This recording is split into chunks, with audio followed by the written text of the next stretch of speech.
Well, welcome everybody to our Thursday evening Zoom, sponsored by Great Lakes Renewable Energy Association. And thanks for coming. And I'd like to thank our sponsors, the State Department of Environment, Great Lakes and Energy, Eagle, Homeland Solar, Harvest Solar, and Shree Energy.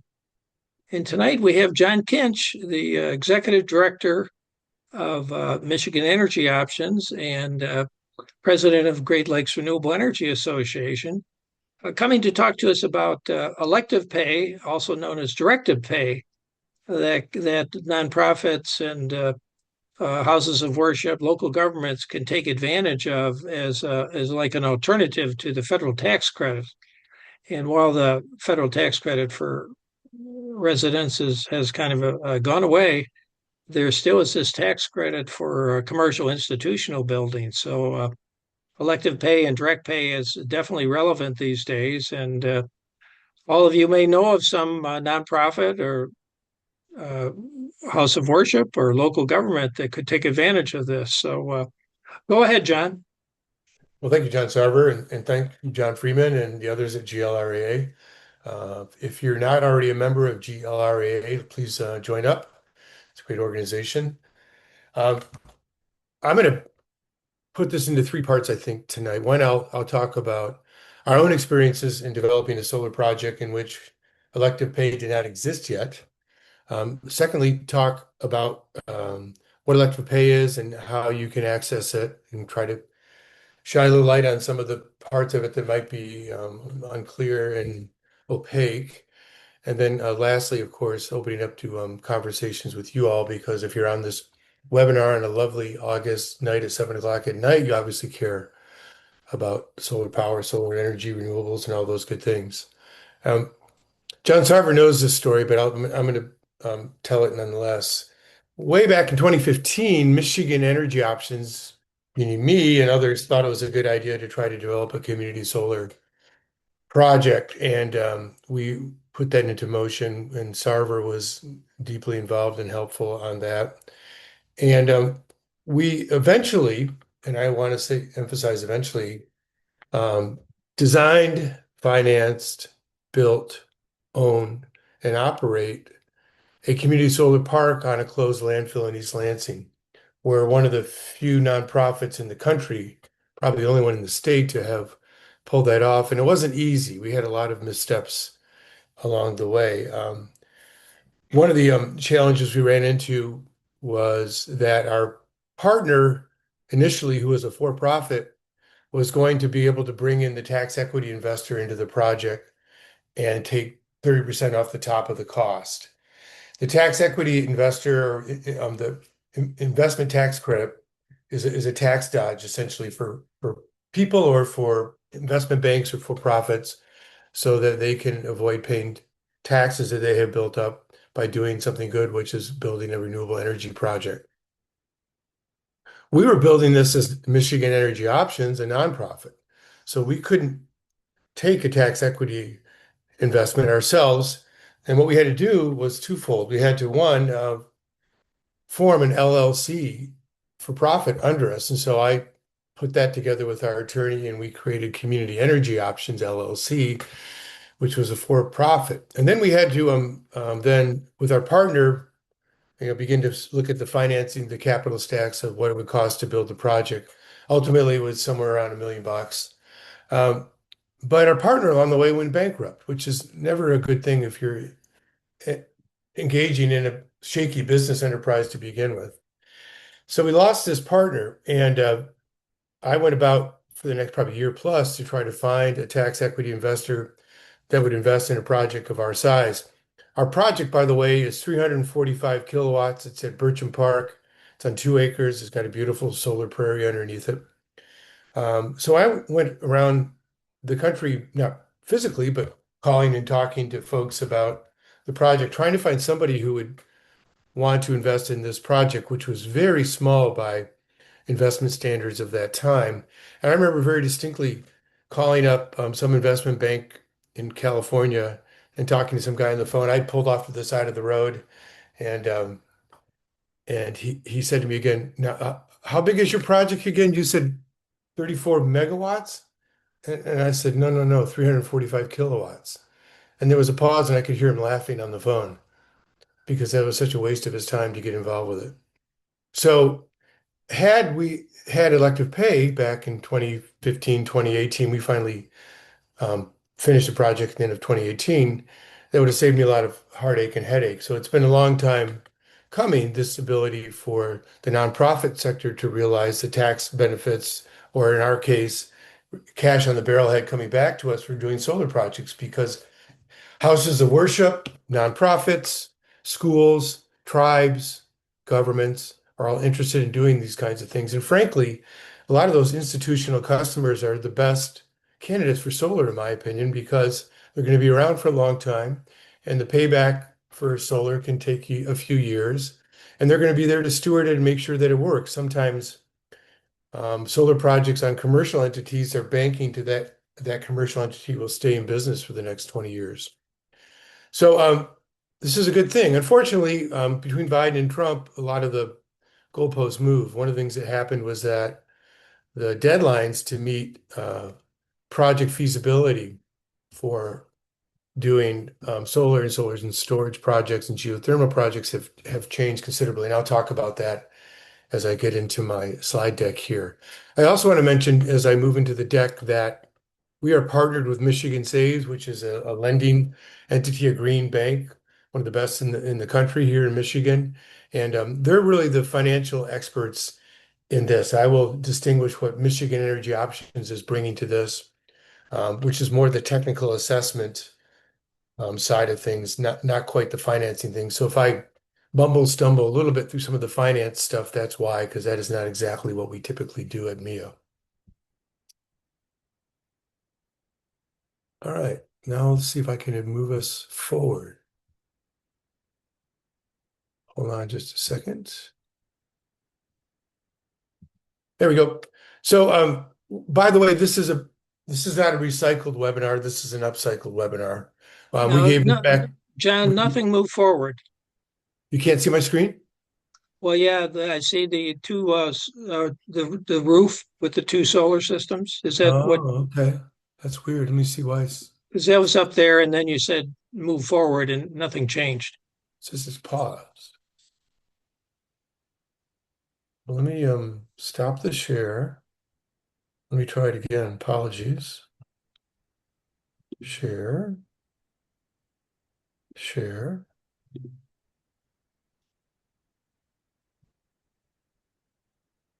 Are you able to see something now? Different? It's blank now. It Blank. says double click to enter full screen mode. It says you started screen sharing. Yeah.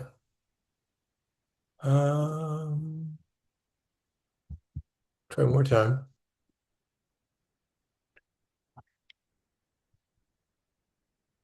Share, share, share.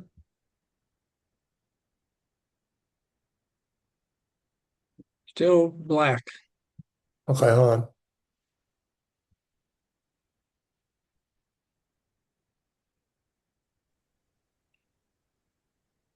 Huh. Any better? Nope, still just nothing happening yet. That's so weird.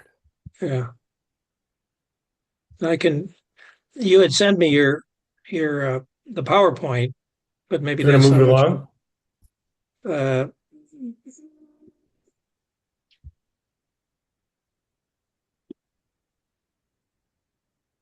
Yeah, it's giving me this really weird sort of like yeah, this is showing on another desktop, which is impossible because I only have one yeah. desktop.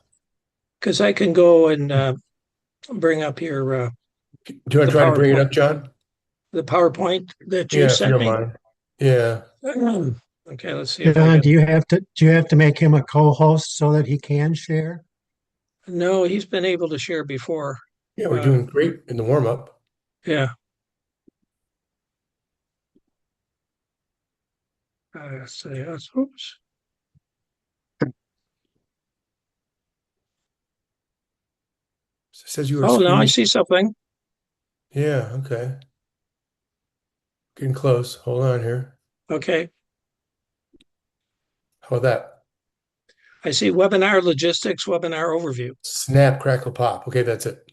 Okay, All right. What I was good. saying was that um, we've been giving this presentation around the state a little bit. Um, so essentially, what this is that the state of Michigan has funded our efforts to help out the tax exempt sector get their head around what elective pay is all about, and then help them through the process to make sure that um, when all is said and done and the paperwork is filed, that 30% plus comes back in a check and that something doesn't get hung up along the way. As you might imagine, some of the paperwork to get the money out of the federal government is a bit complex if you haven't done it before. So that's the intent of this project. Um, like I said, it goes by two couple names. Direct pay is how I've known it forever, and all of a sudden became elective pay, but that's okay.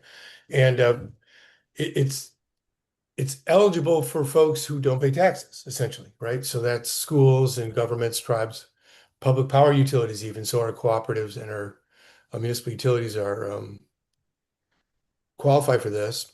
And then, like I said, we're focusing on, in this case, solar battery storage and geothermal as well as part of our outreach. And what we're really trying to do is provide expertise in a couple different ways. One, on the technical project side, like how you build, do things, how you model it. And the other way is the finance piece of it, how you go through the steps of building your capital stack, and then how you make sure that you're able to get the paperwork in right so that you can realize some money coming back to you for the project. As I said, nonprofits of all stripes are qualified to do this. One of the other nice things about the elective pay possibility is that in addition to the 30%, which is the base credit, that's the minimum you get back, there's a couple bonus adders to it, one of which is domestic content. I'm sure some of you may have seen some of the headlines in the news around when the Trump administration came in there, concerns about um, Chinese panels and things like that. So if you're getting these things from an American manufacturer, you get an extra 10% back to you. And the other piece of this is if you're locating your project in what is oftentimes known as a fossil fuel energy community, and this tends to be communities that have been proximate to coal generation and natural gas generation, brownfields. There's a mapping tool that the state of Michigan has as well, where you can kind of look to see if you end up in one of those kinds of communities. And if you do, then again, you can add another 10% to your return from the government. So if you're doing the math like I am, potentially you could have a project in which 50% of the cost comes back to you in a year or so from the federal government as cash. So here's a quick look at how you might put a project together, for example. So if you have a 100 kilowatt system, you've got a credit of 40%, that adds up to 100%. Total cost is $250,000. Your annual savings in your utility bills is 15. You've got a payback without the financing at about 8 to 10 years. Then Michigan Saves offers various kinds of bridge loans and all the rest to make a project happen. For the most part, um, you as the client, whether you're a church, whether you're a tribe, whether you're a local unit of government, aren't going to have to do this kind of stuff. This is why you hire people like Michigan Energy Options or um, a solar contractor to do the work because we're versed in this and we can help you on doing this. And by the way, when I said hire us, I misspoke a little bit because we're actually free. We are funded by the state of Michigan to provide support to tax-exempt entities to get solar. So our costs are not your costs, they're the state of Michigan's costs.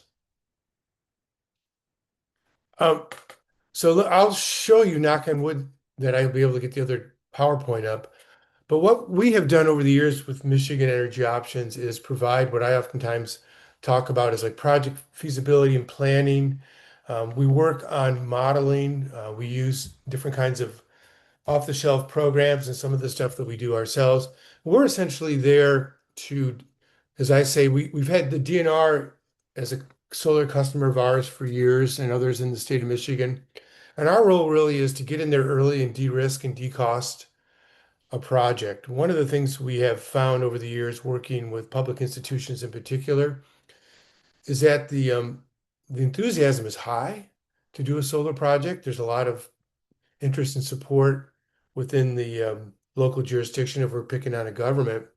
But the project itself might not actually be that feasible for all kinds of reasons, where it's located, where how it might connect or not connect to the grid, the situation the building is on, the shading, all those kinds of things. So we get in there and we do this kind of modeling early on that allow you to know whether or not you have a feasible project. And we also provide not only the energy that can be generated from the project in our modeling, but also various kinds of financial indicators, such as costs, such as what we anticipate you being able to generate to offset your utility costs, how you're going to pay down your debt, your cost of capital, all that kind of thing. And then when finally you are free of all that, your payback period is 8, 7 years, whatever it is, and then your ROI if you're owning and operating that project for the next 20 years or something like that. So we provide that kind of a thing.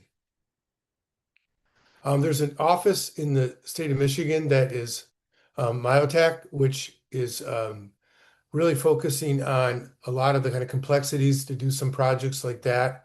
And they can also help out you with the filing of the elective pay paperwork so that you can make sure that you get those things in time in the right way that they are. Because the last thing you want to do is make a mistake on one of those kinds of documents and have it rejected or go to the end of the line.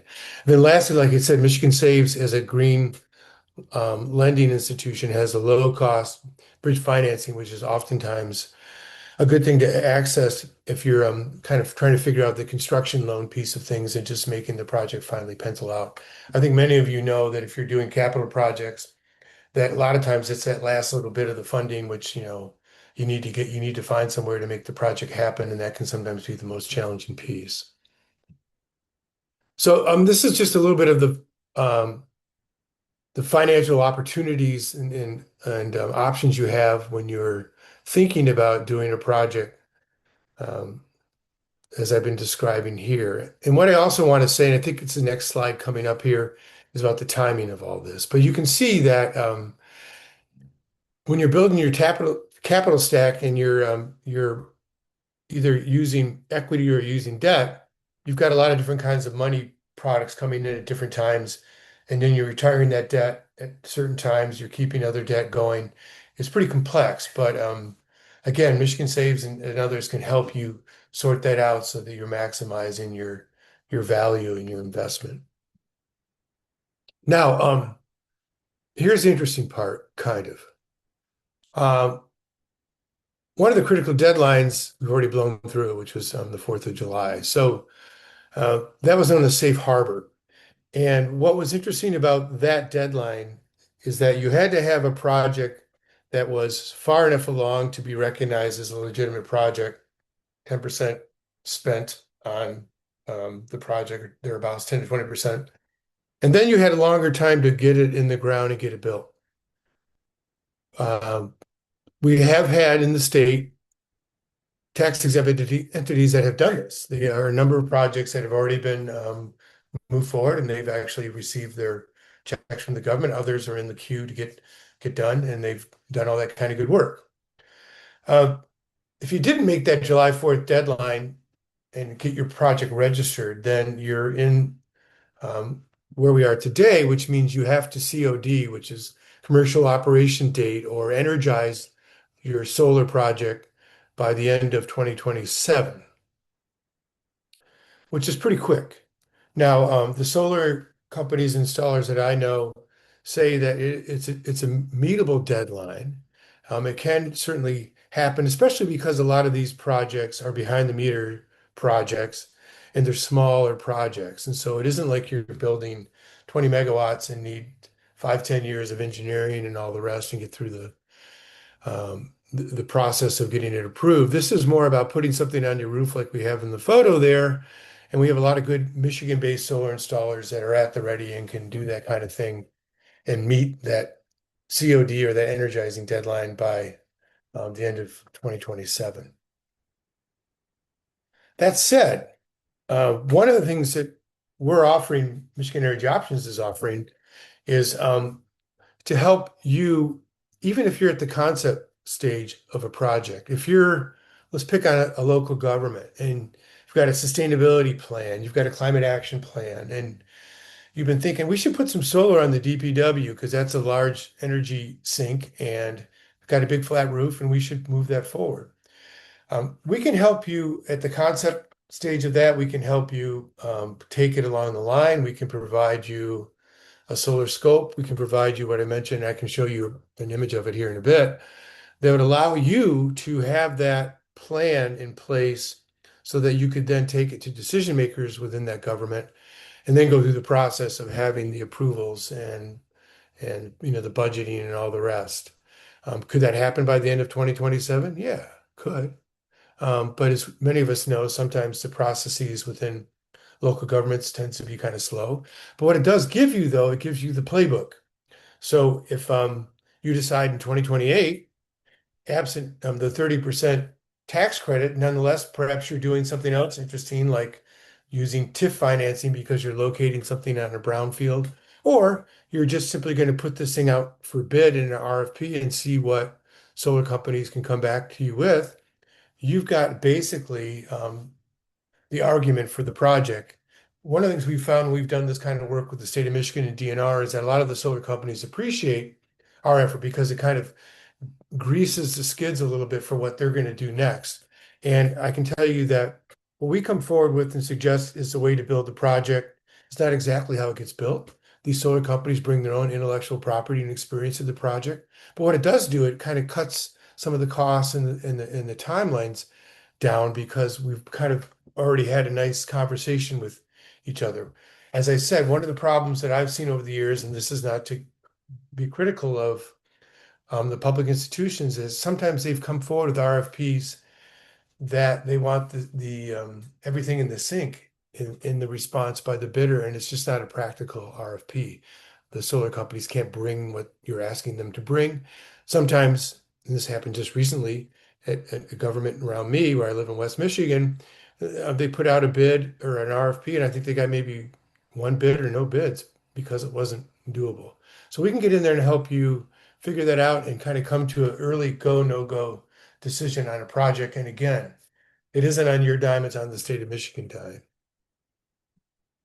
Oops. Well, that's it for the that spiel. Let me show you what those solar scopes we do, knock on wood, and then we can have a conversation, okay? So hold on for a second.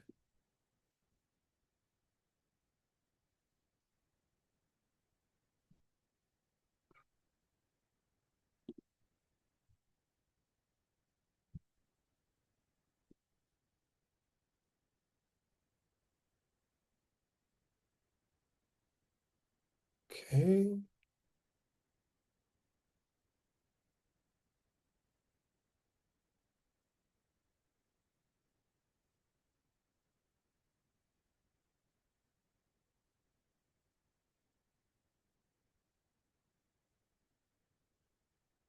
Can you see that?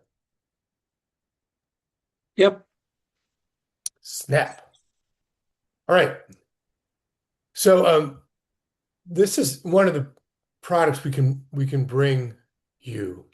And there's a number of proprietary software platforms out there that we use. Also, there's a couple that are freeware that NREL has developed over the years, such as SAM. There might be one you might be familiar with that's pretty simple. Even I can use it, called PV Watts.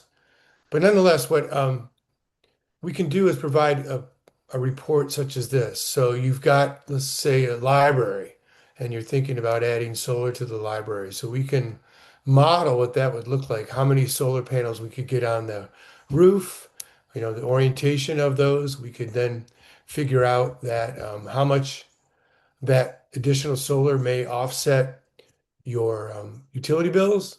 In this case, it looks like 110% of it. So loading it right up. And 110% is allowed by state law. Give you an idea of annual production, your annual savings, give you the idea of the system's cost. And here's the important part here with in terms of elective pay.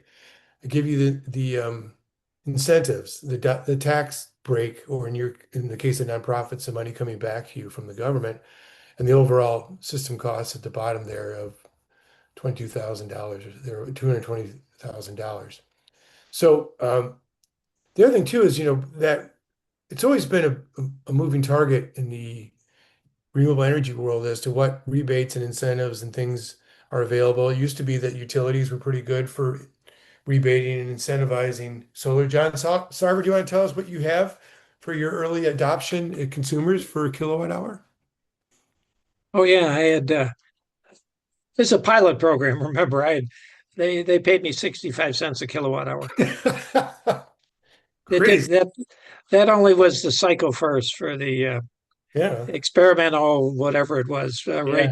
Yeah. But I was able to get into the first round. It Yeah. made the payback very, very doable. Yeah, like on Wednesday, wasn't it pretty much? We already had your money coming back. So, but anyways, we can give you a report like this. We can show you your savings monthly. We can show you your savings annually. We can do all kinds of interesting, good stuff like this. Show you the entire financial summary of it. We can also give you a sense of the kind of equipment that you might want to consider with the modules, the inverters, the optimizers, show you your production and consumption and how they line up over the course of a year.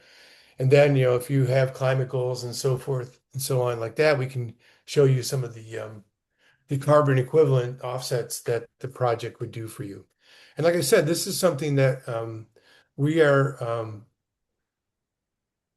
working with the state of Michigan to have happened so we can motivate this sector so it isn't going to cost you anything. And I just want to encourage you that can't see you anymore, that if you're considering a project, like I said, it doesn't have to necessarily get built by the end of 2027, which is kind of coming on to us pretty quickly. But we certainly can provide you something which is a great foundation from which you can go forward and ideally have it in your hip pocket and use it sometime in the near future. So with that, I'm going to open it up to questions if I can stop sharing my screen and see everybody's smiling faces more or less. So thank you. Yeah, but please raise a virtual hand. And there was some comments in the chat, John, too, that you may want to look at. But who's got the first question or comment?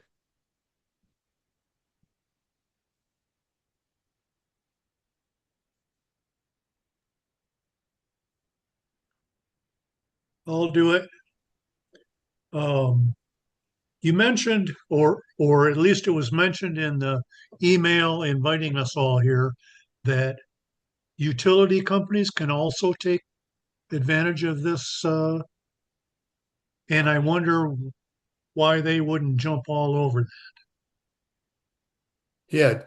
Um, the public power utilities, so not the IOUs, not DT or consumers and UPCO and those, but the munis and the cooperatives, because they're nonprofits, can take advantage of this. I think there are a couple here and there that are doing projects where they might be. Um, some of that gets into the dynamic of who owns a project and who's buying the energy through a PPA. In the case of a lot of the municipal utilities, not all of them, but some of them, they're members of the Michigan Public Power Association, which is a wholesale power purchaser, arbitrator. And they buy a lot of renewables, buy into projects, and then their members in turn buy that energy from MPPA. So some of this stuff is a little bit more on the smaller scale side, I would say. It's kind of intended to kind of energize the distributed market, a little less transmission, but more DER kind of stuff behind the meter on the roof in the parking lot. So I think for some of the co-ops in the munis, they've got these wholesale power providers that are doing that for them. That said, I do know of a number of utilities that are moving solar projects forward. The issue becomes, are they going to be the owner operator and builder of that project? Oftentimes you have a build own transfer kind of an agreement where a for-profit company might, an EPC might build it. And once that thing is built, it's energized, then they immediately sell it to the the um, the utility. So in that case, I don't think it would work because the owner of it was a for-profit and that has sunsetted. And now the owner is a nonprofit, but they're not actually in the construction phase anymore of building it. They're actually in the operational phase of it. So I think it's a little bit about the handoff. I will say this, that I know a bit, quite a bit about this, but I'm not an expert. That's an excellent question, is why we don't see more of the muni and cooperative utilities kind of, hell yes, I'm all the way in on this. I don't know if anybody else on the call, Freeman or Sarver, anybody has any thoughts about that, but I do think that for a lot of the smaller utilities, they're not building it themselves, they're building it with a third party.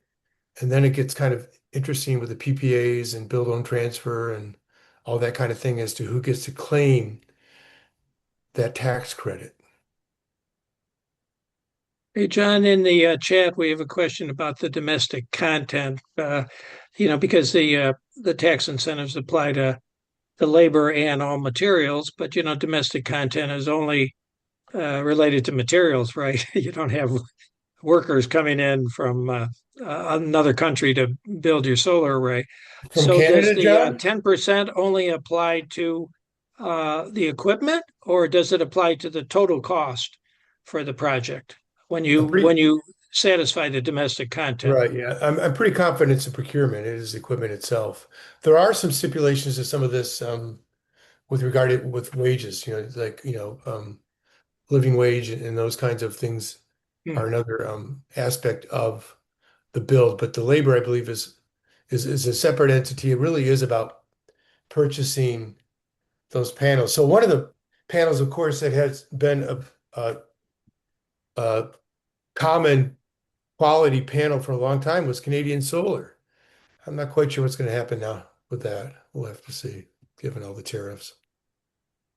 Hey, John, with your experience so far, what types of entities are you working with? Are you working more with nonprofits or local governments, houses of worship? Who's Yeah. expressing an interest? Well, if you're a private nonprofit, so to speak, in other words, if I were going to get a solar project going for Michigan Energy Options, I might just contract with a solar company that I know and trust, have them do what I just showed you guys in terms of the solar scope and all the rest. They give me a price point. I know enough about the industry to say that seems like a good price. Let's make that happen. So they don't need Michigan Energy Options in there as a middleman for the project. So really, we see our role being more for those entities that oftentimes have to go to competitive bid for a project because it's over a certain price point. And that puts us squarely into the category of .gov and .edu. So the .orgs can kind of do what they want, and same with some tribes we know of would require their to have a competitive bid process. They have an RFP where they have 3 or 4 bids that come in and they pick among those. But again, a church could just have some ABC solar installer they like and know, and they would just use them and not have to have our have us involved at all. Go ahead, Andre. Just a quick question. I know you were talking about that the 10% extend to the equipment. If they were to add a battery system to that, is that just solar, or could that be covered like with battery systems, storage systems? Yeah, to be sure, storage can work right into that and be part of it as well. And actually, storage, both on the commercial side and nonprofit side, has a little bit longer runway than the solar. Battery storage, I think, is eligible for tax rebate or financial rebate from the government till 2030, somewhere in there. So for whatever Well, reason, batteries have a longer opportunity than the solar. But you could definitely put those together as a project and realize that percentage back for both. okay. And if somebody, let's say they did solar previously and they want to try to look at a program and try to take advantage of batteries or add batteries to their system. They could absolutely go solo on the batteries and not bother with the solar. Yep. And that project itself could be eligible. I'll just be honest with you, we've done a little bit of modeling of batteries. Batteries are very complex depending on how they're going to be used, whether they're used to dodge time of use, whether you're connecting them to a solar system, whether you're filling them up at night when the rates are cheaper than that, whether you're thinking about having it for backup. It all depends.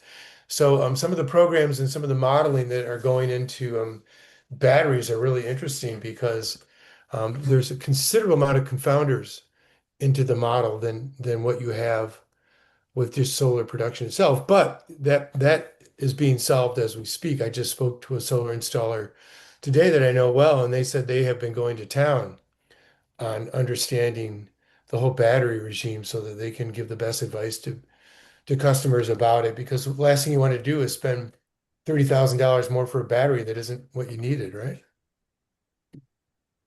Go ahead, Lee. Yeah, my question is the same one that was commented on a few minutes ago.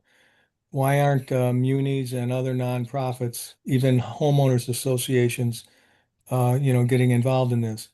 Because every time I see my drain commission build a detention base or a retention basin to reduce peak flow, I have to ask myself, really, you acquired the land, you're going to maintain this thing for the next 100 years by mowing it and, stuff like that, and it doesn't generate any profit, any revenue.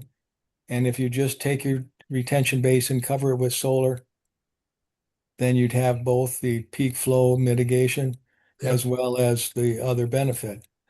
And so why aren't people doing that in the semi-governmental sector? Yeah. Well, a couple thoughts there, Lee.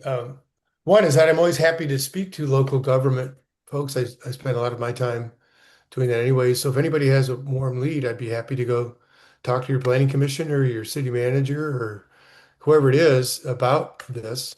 I think part of it is that the timeline to get the project done and get the word out on it is considerably shorter than it might have been otherwise. And I think a lot of us know, Sarver and others, that some of this stuff, it takes years to get people educated to and comfortable with. It took us a long time to do our community solar project with infinite amount of time that I spent in front of community groups talking about it and getting the local government involved and the utility involved. We did a community energy plan for Northwest Ottawa County, and I wish I had a Bach for every time that I spoke in front of a group to try to explain what we're doing. So part of it is just kind of education.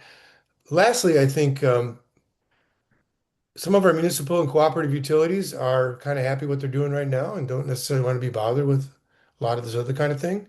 That's where ratepayers and customers come in, where you can kind of, stir the pot a little bit as a ratepayer and tell them you think you should be looking into this and should be doing some of that. When I show up, I've got an agenda and they know it. And I have been speaking to many municipal utilities around the state, trying to see if they could be interested in this project. And if they themselves are not interested, perhaps they have customers themselves, that might be in the nonprofit sector that are interested in it. Lastly, I think there's probably something about a political malaise that's out there and a lot of distrust and concerns about, everything. And so I think for governments, at least, this idea of, I showed you that model in which, you instead of spending $400,000 on solar at a public library, you're spending $250,000 on it. Well, $250,000 for local government might just be too much cash these days, given all the politics of it, and they aren't going to move forward. A more structural thing we need to work on, and I'm sorry to sound like I'm lecturing here, but I mean, we got to get some of the renewable energy stuff into capital improvement plans. We've got to get them into master plans. We've got to get them into all those kinds of structures that have been around for 100 years in these cities and municipalities and townships, because once you can incorporate them into there, then they're into that kind of how are we going to finance it? How are we going to do it? How are we going to do it next year? For now, a lot of these solar projects, and we've run into this a couple times, are nice to haves, but they're not something which is as important as fixing the damn roads. Hey, John, related to that, in my local school district, they are in the process of knocking down really old buildings and doing new ones. So one of the new ones that just came online includes a fairly good sized solar array, and they just kind of put it into the bond issue. And I'm guessing from a school district's perspective, isn't it just simpler to do it that way, or is it a good idea to kind of mix it with one of these elective pay Yeah. approaches? You're talking about Okemos, I hope, John Yeah, Sarver? yeah, I am. So we did a solar project on Okemos High School a long time ago now, 10, 15 years ago. And that was driven by the environmental students as well as a teacher there, biology teacher, I think he was a great guy.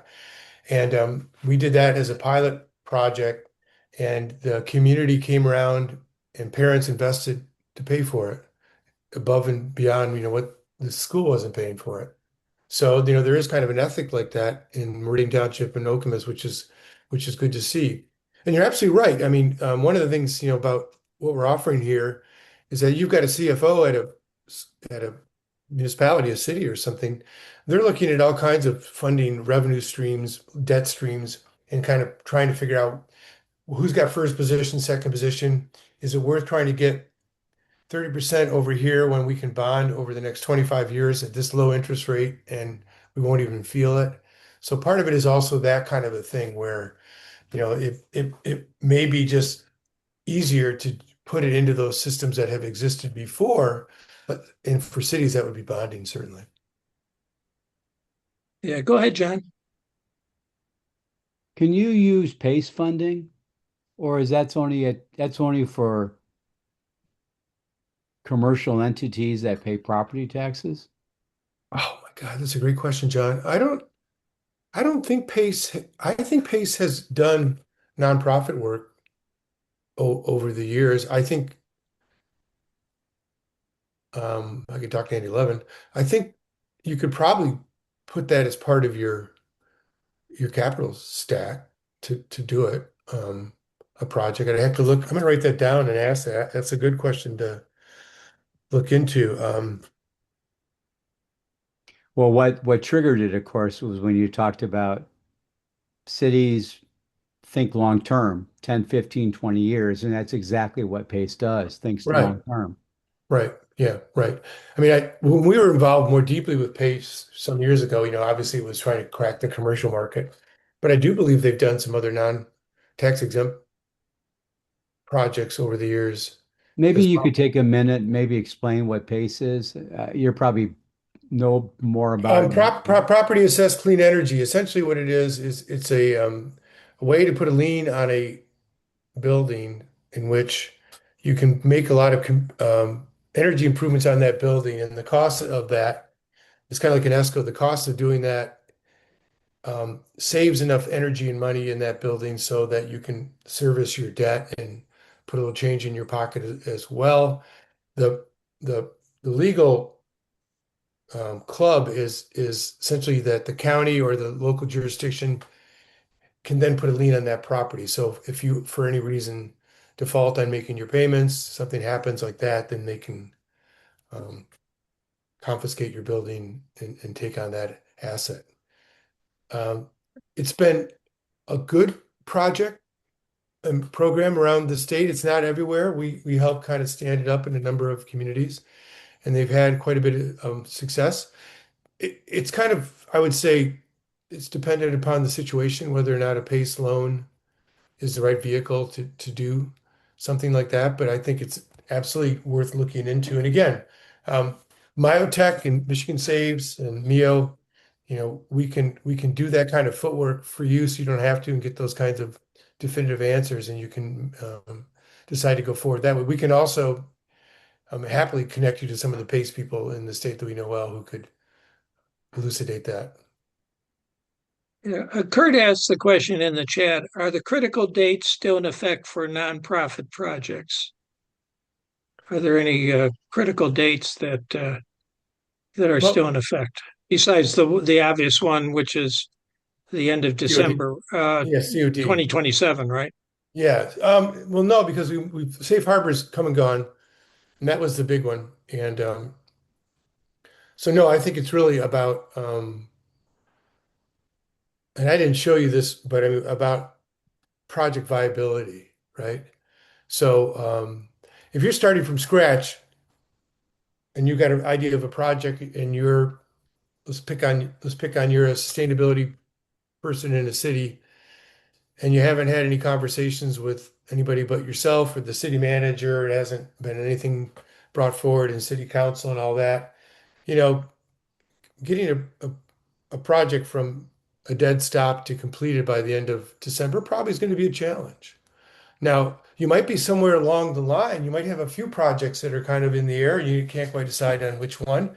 Then we could help you again to look at that and help you understand what might be the most viable, not just in terms of financing and all the rest, but also, you know, is it okay? Is it ground mount versus rooftop? Is it some of those kinds of considerations that take more time or less time to get built?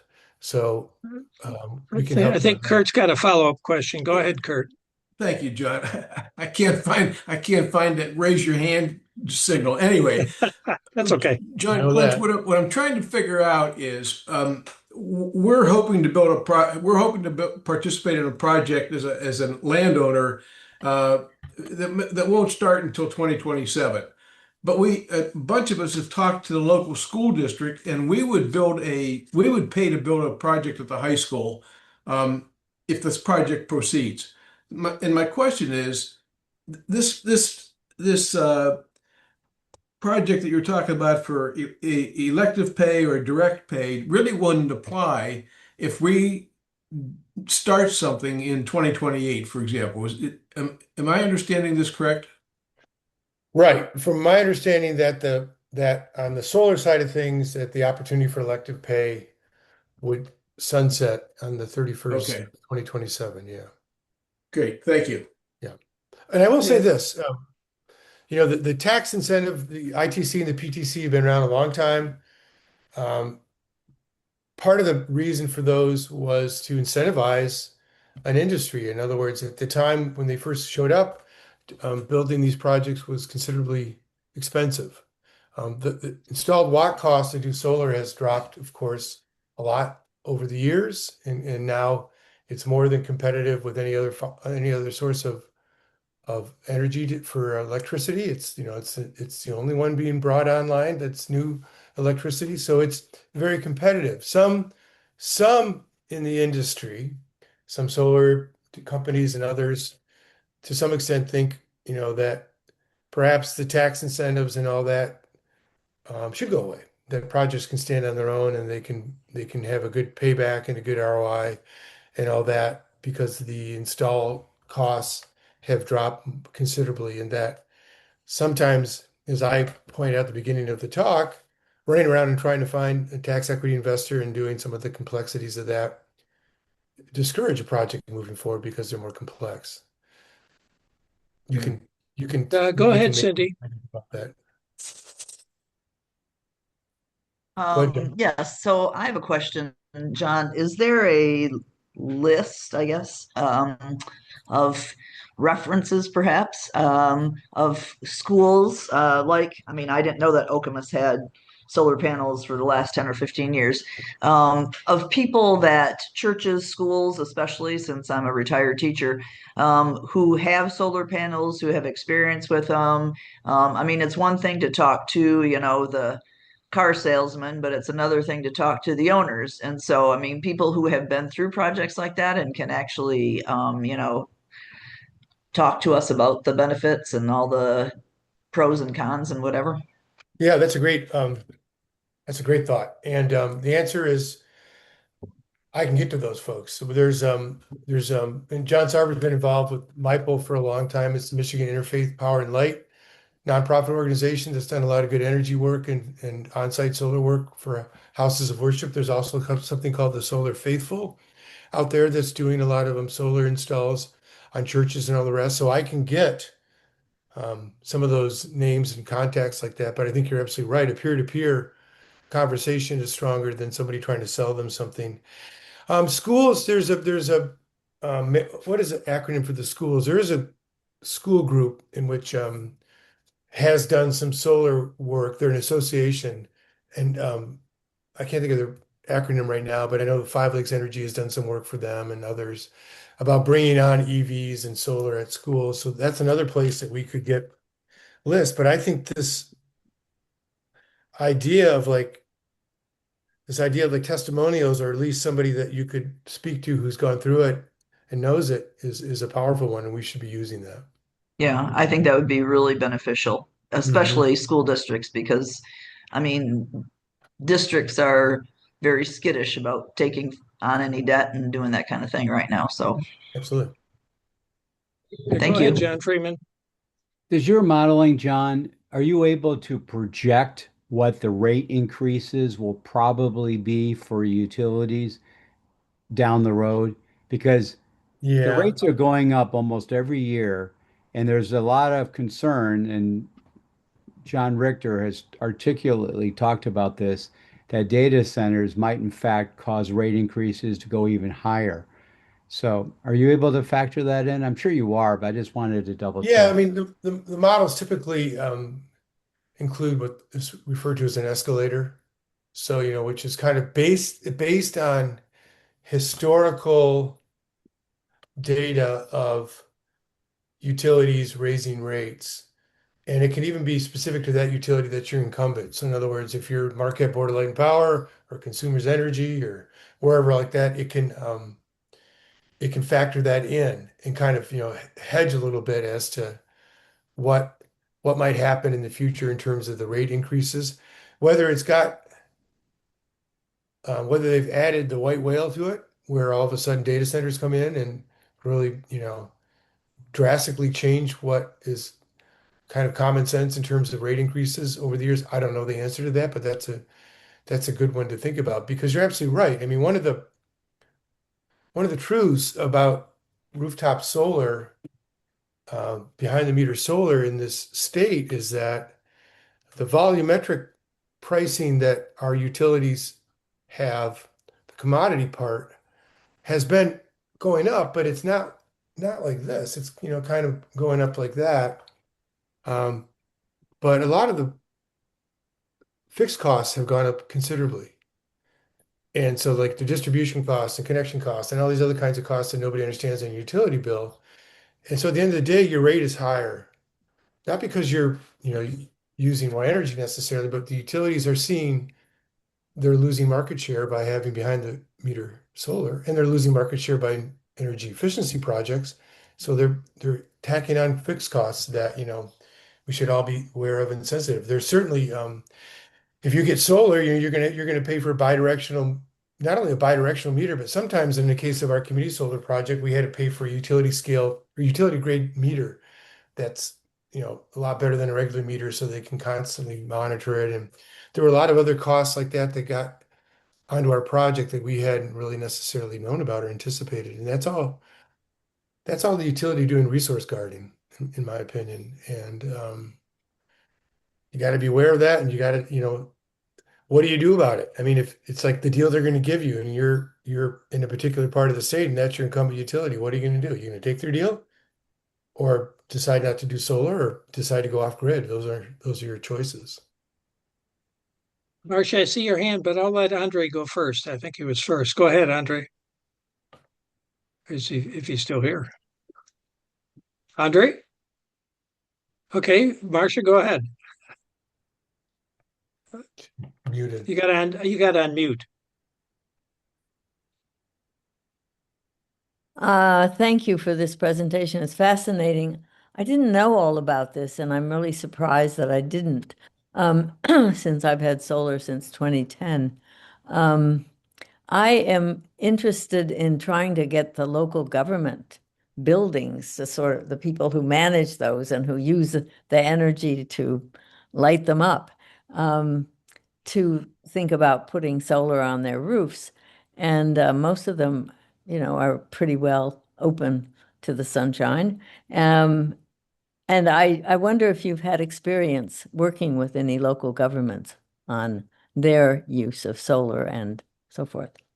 Absolutely. A lot of experience with them. I wish I could say more success than experience, but a lot of dead ends, a lot of effort, a lot of trying to get projects to move forward and finding that they don't move forward in any kind of a timely way. There's a couple systemic issues within bureaucracies, including local governments.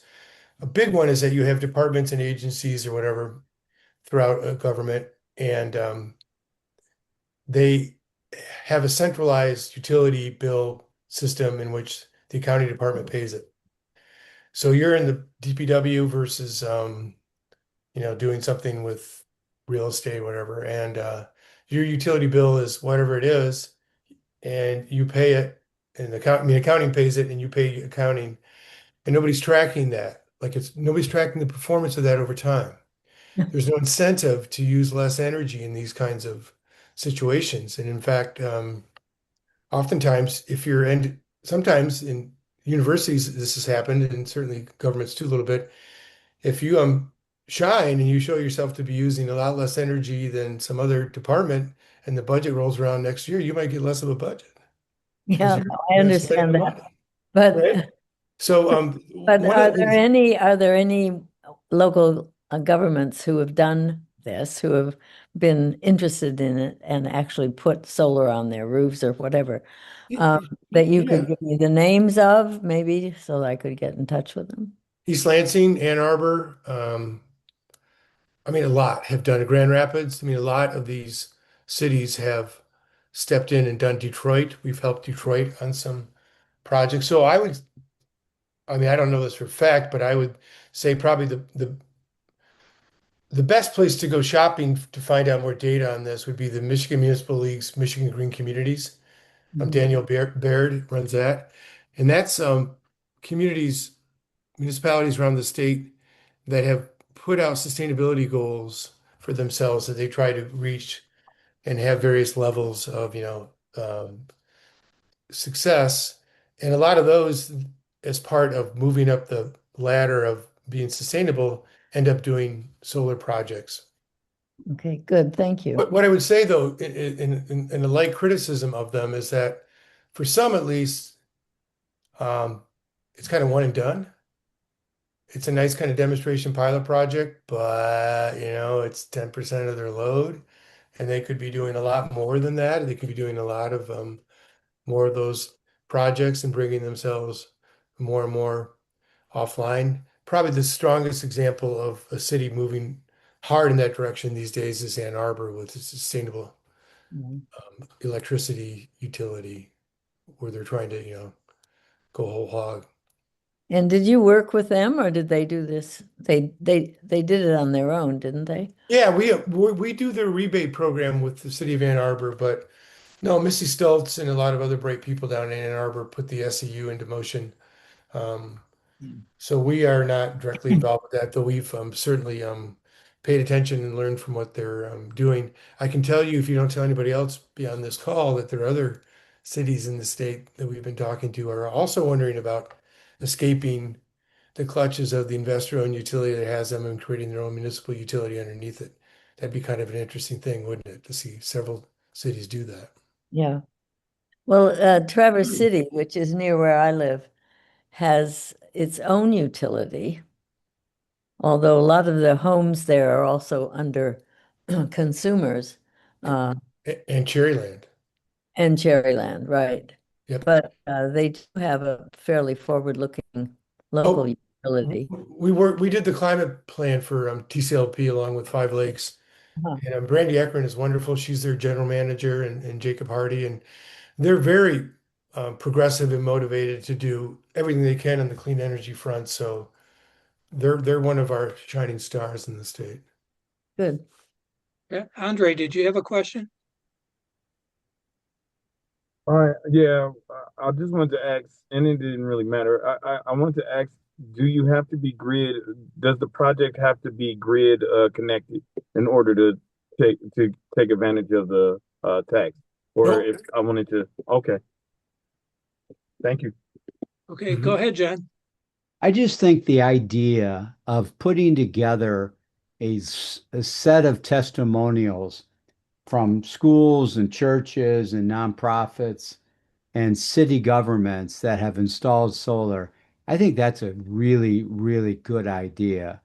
And so I think that's something that GLREA could maybe potentially work with you, John, and others on trying to put it together because, like Marcia was saying and others have said, there's no better way of getting people interested to know that other similar entities have done it and it's been beneficial.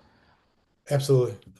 So thank you. Hey, Great, well, great presentation.